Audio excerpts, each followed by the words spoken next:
मुंबईमध्ये 15 मे पासून 10% पाणी कपात, जलाशयातील पाणीसाठा 23.52% गेल्यानं निर्णय. भातसा आणि अप्पर वैतरणातून अतिरिक्त पाणीसाठा उपलब्ध होणार, पाणी जपून वापरण्याचं आवाहन. एमएमआर भागातील 7 महापालिकांकडून 827 इमारती अतिधोकादायक म्हणून घोषित, तर 18,072 इमारती धोकादायक म्हणून घोषित. पावसाळ्याच्या तोंडावर महापालिकेकडून धोकादायक इमारती जाहीर. मराठी पाट्यांसाठी मुंबई महानगरपालिकेचा कठोर निर्णय. 1 महिन्यामध्ये पाट्या मराठीमध्ये करा, अन्यथा दुकान बंद. पालिकेचा अल्टिमेटम. मराठी पाट्यांसाठी आजपासून पालिका झडती घेणार. पोलिसांच्या घरांसाठी 1,768 कोटींचा निधी मंजूर. पोलिसांना धरणांसाठी व्याज सवलत अनुदान योजना राबवली. मुख्यमंत्री देवेंद्र फडणवीसांची ट्विट करत माहिती. बीकेसीतील 9 भूखंडांचा लिलाव करण्याचा एमएमआरडीएचा निर्णय. लिलावातून एमएमआरडीएला 9,200 कोटींचा महसूल उपलब्ध होण्याची शक्यता. मुंबईमध्ये मंत्रालय शेजारील चार्जिंग स्टेशनवर वाहनांच्या रांगा. पेट्रोल डिझेलचा वापर कमी करा आणि इलेक्ट्रिक वाहनांचा वापर करा, पंतप्रधान मोदींचं आवाहन. पुणे शहरातील कचरा प्रकल्पाची क्षमता वाढवा. पुण्याच्या महापौर मंजुषा नागपुरे यांच्या प्रशासनाला सूचना. घनकचरा व्यवस्थापन विभागातील गाड्यांच्या कमी संख्येकडेही वेधलं लक्ष.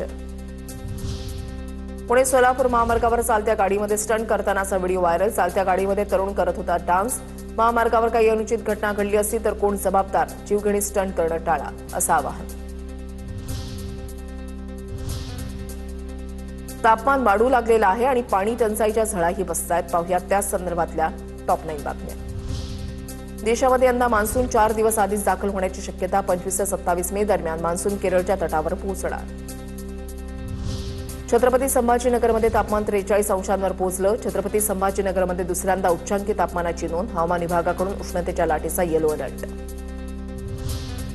नाशिक, जळगाव, धुळ्यामध्ये उष्णतेची लाट तीव्र. 2 वर्षांनंतर तापमानानं 44 अंशांचा टप्पा गाठला. हवामान खात्याकडून बुधवारपर्यंत येलो अलर्ट जारी. तीव्र उकाड्यामुळे नागरिक हैराण. अमरावती जिल्ह्यामध्ये उष्णतेचा कहर. महिनाभरामध्ये उष्माघाताचे 12 रुग्ण आढळले.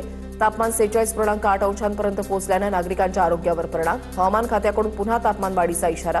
नागरिकांना काळजी घेण्याचं आवाहन. बुलडाणा जिल्ह्यामध्ये पाणी टंचाईचं संकट. मोठे, मध्यम आणि लघु प्रकल्पातील पाणीसाठा घटून केवळ 28%.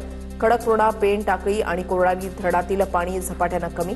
कडक उन्हामुळे ग्रामीण भागातील पाणी समस्या भीषण. चंद्रपुरातही उष्णतेचा तडाखा तीव्र. तापमान 44 अंशांवर पोहोचलं.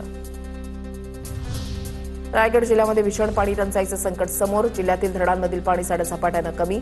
28 धरणांमध्ये सध्या केवळ 43% जलसाठा शिल्लक.